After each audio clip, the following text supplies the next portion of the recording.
Good morning dear students. तो आज हम देखते हैं क्वेश्चन नंबर 5th। एक्सरसाइज अपनी चल रही थी 16.2। तो क्वेश्चन नंबर 5th में देखिए आपको बोला गया है कि एक ठोस बेलन का संपूर्ण पृष्ठ क्षेत्रफल जो है वो 462 वर्ग सेंटीमीटर है। इसका वक्र पृष्ठ क्षेत्रफल जो है वो संपूर्ण पृष्ठ क्षेत्रफल का 1/3 है। क्वेश्चन अच्छा है, ये 4 से 5 नंबर में आने लायक है। ठीक है, इसको थोड़ा ध्यान से देखना। यानी एक अपने पास सिलेंडर है, बेलन है, जिसका संपूर्ण पृष्ठ क्षेत्रफल यानी टोटल सरफेस एरिया हमें दिया गया है 462 सेंटीमीटर स्क्वायर। इसको हम मान लेते हैं समीकरण संख्या 1, इक्वेशन नंबर फर्स्ट।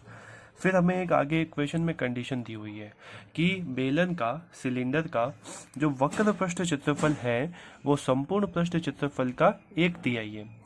यानी जो कर्व सरफेस एरिया है वो टोटल सरफेस एरिया का 1/3 है, यानी 1/3 है। 1/3 का मतलब 1/3 यानी 1/3। तो हमें इस बेलन का, इस सिलेंडर का जो वॉल्यूम है, जो आयतन है, वो हमें ज्ञात करना है। तो कैसे करेंगे देखिए। सबसे पहले तो हमने यहाँ पे इस कंडीशन का यूज किया कि जो सी एस है यानी वक्र पृष्ठ क्षेत्रफल है वो संपूर्ण पृष्ठ क्षेत्रफल का 1/3 है। तो 1/3 तो है और गुणे में क्या है, टी एस है, यानी कि संपूर्ण पृष्ठ क्षेत्रफल, जो कि क्वेश्चन में आपको दिया गया है कितना, 462 सेंटीमीटर स्क्वायर। तो यहाँ पे हमने 462 रखा, इसको 3 से काटेंगे तो 154 बार कट जाएगा। तो वक्र पृष्ठ का जो क्षेत्रफल है अपने पास वो हमें मिल जाएगा 154 सेंटीमीटर स्क्वायर। इसको दे देते हैं समीकरण संख्या दूसरा। अब प्रश्न में हमें सबसे पहले क्या दिया गया था, संपूर्ण पृष्ठ क्षेत्रफल यानी टोटल सरफेस एरिया।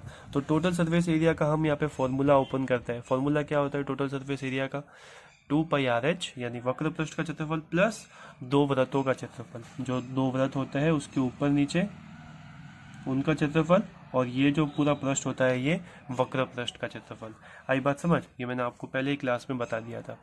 तो 2πRH प्लस 2πR²। अब ये जो 2πRH है यही तो आपका वक्र पृष्ठ का क्षेत्रफल है। क्या है, वक्र पृष्ठ का क्षेत्रफल, जो कि हम समीकरण संख्या 2 में पहले ही निकाल चुके हैं। तो इस मान का जो यूज है हमें वो यहाँ पे डायरेक्ट लेना है। यहाँ पे हम डायरेक्ट इस 2πRH पूरे की जगह क्या रख देंगे, 154, क्योंकि ये जो सूत्र है ये किसका है, ये वक्र पृष्ठ क्षेत्रफल का ही सूत्र है। Plus 2πR² equals to 462। तो यहाँ पे हमने 2πRH की जगह पुट कर दिया 154 रख दिया हमने यहाँ पे, प्लस 2πR² बराबर 462। अब 154 प्लस में है, उधर आ गया तो माइनस में, 462 में से 154 गए, माइनस हो गए तो बचेगा 308। अब यहाँ अगर आप ध्यान से देखें तो 2 और पाई तो कांस्टेंट है, मतलब इनके मान आपको पता है, आर का मान आपको नहीं पता। तो आर को तो इधर ही रखा, 2 और पाई को भेज दिया 308 के बट्टे में, अपॉन में, क्योंकि वो उस तरफ मल्टीप्लाई में थे। 2 का तो 2, पाई का मान होता है 22/7, तो 7 तो ऊपर चला जाएगा, 22/7 होगा तो 7 तो ऊपर चला जाएगा। तो देखिए 2 से ये 308 कट गया 154 बार, और 22 से 154 कटता है 7 बार। तो जब आप ये कैलकुलेशन करेंगे तो 7 × 7 आपको लास्ट में मिलेगा कितना, 49। इसका स्क्वायर हटाएंगे तो 49 पे लगेगा अंडर रूट, 49 का अंडर रूट कितना होता है, 7 सेंटीमीटर। ठीक है, हमें निकालना था आयतन। तो आयतन निकालने के लिए त्रिज्या चाहिए और ऊंचाई चाहिए, यानी कि रेडियस और हाइट चाहिए। तो रेडियस तो निकल गई अपने पास, अब अपन को क्या निकालनी है, हाइट। तो हाइट कैसे निकालेंगे, नाउ अब सी एस से जो है वक्र पृष्ठ क्षेत्रफल वो है 154। कितना है, 154। इसका फॉर्मूला होता है 2πRH बराबर में 154, जो कि हमने निकाला था समीकरण 2 में। तो यहाँ से h को इधर ही रखिए, 2π और r को उधर भेज दीजिए बट्टे में, क्योंकि तीनों कैसे है यहाँ पे, मल्टीप्लाई में। तो सबका मान रखते हैं, 2π का मान कितना, 22/7, तो 7 आ जाएगा ऊपर। और r का मान कितना, r का मान अभी हमने निकाला 7, रख दिया। तो देखिए 7 से 7 कट गया, 22 से 154 7 बार कटता है, और 7 में 2 का भाग देंगे तो आ जाएगा 3.5 सेंटीमीटर। तो यहाँ से हमें सी एस ए के फॉर्मूला से तो हमें h का मान मिला, और टी एस ए के फॉर्मूला से हमें किसका मान मिला, r का। r और h आ गए, तो अब आप आयतन इजीली निकाल सकते हैं। आयतन वॉल्यूम कैसे निकलेगा, पाई r² h, पाई का मान 22/7, r² कितना है 7, तो 7 को 2 बार लिखा क्योंकि r² है, इंटू h कितना आया 3.5। पॉइंट हटाएंगे, नीचे 10 आ गया, 7 से 7 कट गया। इसको हम सॉल्व करेंगे, 22 × 35 होता है 770, इंटू में ये 7, 0 से 1 0 कट गया, 77 × 7 करेंगे तो आंसर आपको मिल जाएगा 539 सेंटीमीटर क्यूब। वॉल्यूम है, आयतन है, तो आयतन हमेशा किस में होता है, सेंटीमीटर क्यूब में।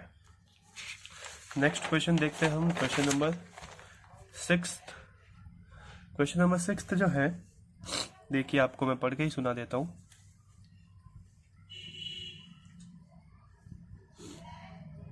एक बेलन का वक्र पृष्ठ क्षेत्रफल जो है वो 660 वर्ग सेंटीमीटर है। कितना है? 660 सेंटीमीटर स्क्वायर है। ठीक है, आगे पढ़िए। तथा इसकी ऊंचाई 15 सेंटीमीटर, ऊंचाई इसकी कितनी है? 15 सेंटीमीटर। तो इसका आयतन ज्ञात कीजिए।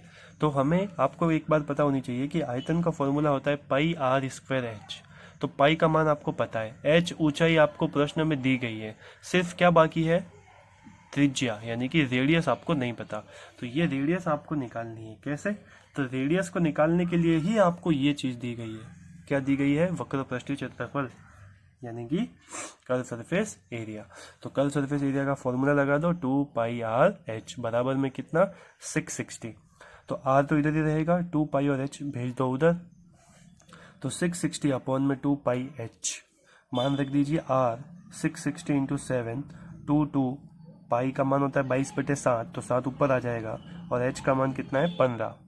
इसको सॉल्व करेंगे तो देखो 22 से 66 जो है वो 3 बार कटता है, 22 इंटू 3 करता है तो 66 आता है 66।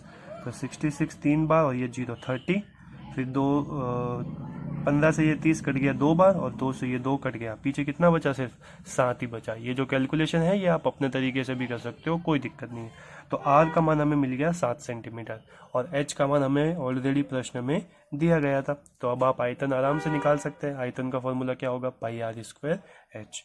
पाई का मान 22/7 आर स्क्वायर, यानी आर का मान कितना आया? 7। आर का वैल्यू 7 आया है, तो 7 इंटू 7, और एच का वैल्यू 15। 7 से 7 कट गया, इनको मल्टीप्लाई कर दीजिए। 22 इंटू 7 154 होता है, इंटू में 15, 154 इंटू 15 करेंगे तो आंसर आ जाएगा 2310 सेंटीमीटर क्यूब। ये आपका फाइनल आंसर है। नेक्स्ट आप देखिए क्वेश्चन नंबर 7। क्वेश्चन नंबर 7 है, एक बेलन है, सिलेंडर ही है, उसका आयतन आपको दिया हुआ है 30 पाई सेंटीमीटर क्यूब। आयतन कितना दिया हुआ है? 30 पाई सेंटीमीटर क्यूब। ठीक है, और आधार का क्षेत्रफल यानी area of base, area of base आपको कितना दिया हुआ है? 6 पाई सेंटीमीटर स्क्वायर।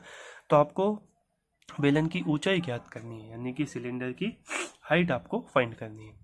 तो देखिए वॉल्यूम आपको कितना दिया गया है? वॉल्यूम आपको दिया हुआ है 30 पाई। वॉल्यूम कितना दिया हुआ है? 30 पाई।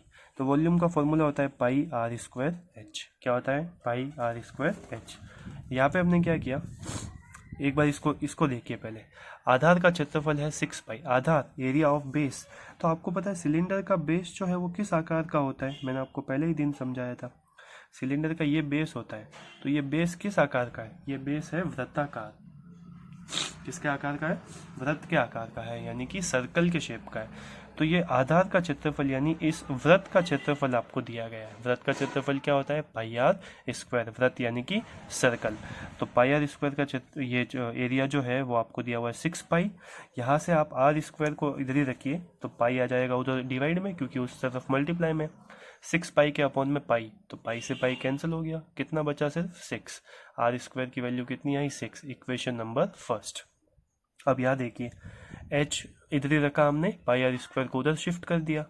ठीक है, पाई आर स्क्वायर को, क्योंकि हमें ऊंचाई चाहिए, h चाहिए। तो h बराबर 30 पाई तो पहले से था, और पाई आर स्क्वायर आ गया बट्टे में, पाई से पाई कट गया।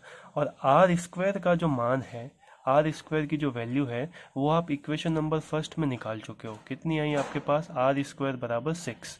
तो ये आर स्क्वायर का जो मान है 6, ये आप डायरेक्ट यहाँ रख दीजिए फ्रॉम इक्वेशन फर्स्ट, यानी समीकरण 1 से। तो 30 अपॉन में आर स्क्वायर, और आर स्क्वायर की वैल्यू कितनी है? 6। तो 6 में 30 से भाग देंगे, सॉरी 30 में 6 से भाग देंगे तो आंसर आ जाएगा आपके पास 5 सेंटीमीटर। क्लियर है? ये आपको आपने निकाल लिया क्या? इसकी ऊंचाई निकाल ली बेलन की। आई बात समझ में? तो आधार का क्षेत्रफल, आधार यानी एरिया ऑफ बेस, बेस कैसा होता है? सर्कुलर होता है, वृत्ताकार होता है। ठीक है, चलिए हम देखते हैं नेक्स्ट क्वेश्चन। देखिए नेक्स्ट क्वेश्चन भी बहुत अच्छा है। एक बेलन का आयतन यानी वॉल्यूम आपको दिया गया है 1650 सेंटीमीटर क्यूब, 1650 सेंटीमीटर क्यूब। ठीक है, इसका वक्र पृष्ठ क्षेत्रफल यानी कर्व सरफेस एरिया ये भी आपको दिया गया है, ये आपको दिया गया है 660। कितना दिया हुआ है? 660 यानी 660 सेंटीमीटर स्क्वायर। तो आपको इसकी त्रिज्या एवं ऊंचाई जो है वो ज्ञात करनी है, यानी रेडियस एंड हाइट, ये दोनों आपको फाइंड करना है। आर और एच का मान आपको निकालना है। तो देखिए सबसे पहले तो जो दिया हुआ होता है उसी का फॉर्मूला हम लिखते हैं। तो आयतन यानी वॉल्यूम का फॉर्मूला क्या होता है? पाई आर स्क्वायर एच, और ये कितना दिया गया है? 1650। तो यहाँ से मैंने एच का मान निकाला। एच का मान देखो कितना आएगा बच्चों? 61650 अपॉन पाई आर स्क्वायर जो है वो एच के साथ क्या है? मल्टीप्लाई में, इधर भेज देंगे तो डिवाइड में आ जाएगा। क्लियर है? इसको दे दीजिए समीकरण नंबर 1, इक्वेशन नंबर फर्स्ट। फिर यहाँ पे देखिए 2 पाई आर एच यानी कर्व सरफेस एरिया वक्र पृष्ठ क्षेत्रफल क्या होता है? 2 पाई आर एच, ये कितना दिया हुआ है आपको? 660। इक्वेशन 1 समीकरण संख्या 1 से h का जो मान है वो हम इसमें रख रहे हैं समीकरण 2 में। तो देखिए 2 पाई आर, ये तीनों तो ऐसे कैसे, इंटू h। तो h का मान क्या है? h का मान है 1650 बट्टे पाई आर स्क्वायर। तो 1650 बट्टे में पाई आर स्क्वायर यानी 1650 अपॉन पाई आर स्क्वायर। पाई से पाई कट गया, आर से आर की एक पावर कट जाएगी, ठीक है। तो देखिए क्या बचेगा? 2 इंटू 1650 कितना होता है? 2 इंटू 1650 होता है 3300। और ये आर जो है वो अपॉन में है, तो क्रॉस मल्टीप्लाई होकर उधर जाएगा, तो 660 के साथ कैसे आएगा? मल्टीप्लाई में। देखिए यहाँ पे आर की पावर 2 थी और यहाँ पे आर की पावर 1 ही है, तो एक पावर से एक पावर तो कट गई, पीछे एक तो बची है, अभी एक घात बची है, तो आर क्रॉस मल्टीप्लाई होकर चला जाएगा उधर। तो 3300 बराबर आर इंटू 600। तो आर के साथ 660 गुणे में उधर जाएगा तो किस में आएगा? भाग में। तो 3300 में 660 का भाग देंगे तो 0 से 0 तो कट गया, और 66 से जब 330 में भाग देंगे तो ये जाएगा 5 बार। आप 66 को 5 से मल्टीप्लाई करके देखो तो 330 ही आएगा, ठीक है। तो आर का मान यहाँ पे आपको मिल जाएगा 5 सेंटीमीटर। कितना मिल जाएगा? 5 सेंटीमीटर। अब आर का मान आप रख दीजिए किसमें? समीकरण संख्या 1 में, तो आपको मिल जाएगा एच का मान। किसका मान? एच का मान। तो देखिए एच बराबर 1650 तो पहले से था, इंटू में पाई का मान कितना होता है? 22/7, तो 7 आ जाएगा ऊपर, और आर स्क्वायर, आर कितना निकाला आपने? 5, तो स्क्वायर है तो 5 इंटू 5 2 बार लिख दिया, ठीक है। अब इसको यहाँ से हम काटेंगे, 1650 को 5 से काटा तो 330 बार भाग गया, फिर इस 330 को वापस 5 से काटा तो 66 बार गया, और 22 के पारे में 66 3 बार आता है, तो ऊपर सिर्फ 3 बचा और एक 7, तो 3 इंटू 7 कितना होता है? 21। तो आर का वैल्यू आपको मिल गया 5 सेंटीमीटर और एच का वैल्यू आपको मिल गया 21 सेंटीमीटर। क्लियर है? तो एक चीज आप देख रहे होंगे कि आपको बस कुल मिला के फॉर्मूलाज जो है वो अच्छे से याद होने चाहिए। अगर आपको फॉर्मूलाज याद है तो आपको खुद को दिख जाएगा कि किस वैल्यू को किधर रखने से हमें क्या वैल्यू मिल जाएगी, क्योंकि सिर्फ इसमें 2 ही वेरिएबल होता है, आर और एच। तो आर और एच की वैल्यू आपको निकालने के लिए, फाइंड करने के लिए कुछ न कुछ अपने जो क्वेश्चन है उसमें कुछ न कुछ कंडीशन आपको दे रखी होगी, बस उसी कंडीशन को आपको पकड़ना है और आर और एच की वैल्यू को निकालना है। और थोड़ी बहुत इसमें कैलकुलेशन है जिसका आपको ध्यान रखना है, बाकी इस पूरे चैप्टर में कुछ नहीं है। नेक्स्ट 9th क्वेश्चन देखते हैं हम। देखिए बहुत ईजी क्वेश्चन है। इस तरीके के क्वेश्चन मुझे खुद को पर्सनली भी अच्छा लगता है और बहुत ईजी भी होता है। एक सिलेंडर है, एक बेलन है जिसकी ऊंचाई आपको कितनी दी गई है? 7.5 सेंटीमीटर। हाइट आपको दी गई है एच की वैल्यू, और रेडियस त्रिज्या आर जो है वो आपको दी गई है 3.5 सेंटीमीटर। तो इसने बोला है कि इस बेलन का संपूर्ण पृष्ठ क्षेत्रफल और वक्र पृष्ठ क्षेत्रफल, इन दोनों का अनुपात निकालिए। अनुपात मतलब इन दोनों को बट्टे में रखो। किस में रखो? बट्टे में। और ऊपर जो नाम होगा वो उसका होगा जो प्रश्न में पहले लिखा हुआ है। प्रश्न में लिखा हुआ है कि बेलन के संपूर्ण पृष्ठ क्षेत्रफल तथा वक्र पृष्ठ क्षेत्रफल, तो पहले किसका नाम आया? संपूर्ण पृष्ठ क्षेत्रफल यानी टीएसए का। तो आपको निकालना है टीएसए अपॉन सीएसए, ये रेशियो आपको निकालना है, अनुपात। तो टीएसए का फॉर्मूला लिख दीजिए, 2 pi R H plus 2 pi R square, यानी curve surface area plus area of 2 circles, वक्र पृष्ठ क्षेत्रफल प्लस दोनों वृत्तों का क्षेत्रफल, अपॉन सीएसए। तो सीएसए का फॉर्मूला होता है 2 पाई आर एच। अब ये देखिए ये 2 पद है, एक तो ये पद है और एक ये पद है, इन दोनों को अलग अलग कर दीजिए, इसको बांट दीजिए इसके नीचे और इसके नीचे ये, तो इसके नीचे ये प्लस इसके नीचे ये, तो जब 2πRH के अपॉन में आ जाएगा 2πRH, तो ये तो पूरा ही कट गया, यानी एक बार, प्लस इसमें देखिए 2 से 2 कट गया, पाई से पाई कट गया, और r की पावर 1 है तो एक पावर से यहाँ पे एक पावर कट गई, तो एक r अभी भी बचा है। ऊपर तो बचा है r और नीचे बचा है h, तो r अपॉन h बराबर 1 प्लस r का वैल्यू आपको प्रश्न में दिया हुआ है 3.5 प्लस h का वैल्यू कितना है 7.5 रख दिया हमने।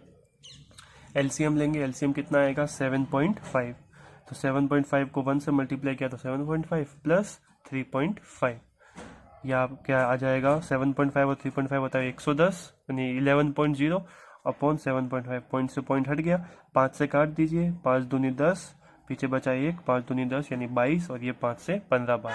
तो जो टीएसए और सीएसए का रेशियो है, यानी संपूर्ण पृष्ठ क्षेत्रफल और वक्र पृष्ठ क्षेत्रफल का जो अनुपात है, वो आपको मिल जाएगा 22/15। क्लियर है? तो ये आज की वीडियो में हमने जो क्वेश्चन देखे हैं वो है question number 5th, 6th, 7th, 8th और 9th। ठीक है, 5 क्वेश्चन आज की क्लास में बहुत है। नेक्स्ट जो क्वेश्चन है वो हम देखेंगे अगली वीडियो में। ठीक है, ओके। आपको अगर कोई भी डाउट है तो आप मुझसे पर्सनली मैसेज करके या फिर कॉल करके पूछ सकते हैं। ठीक है।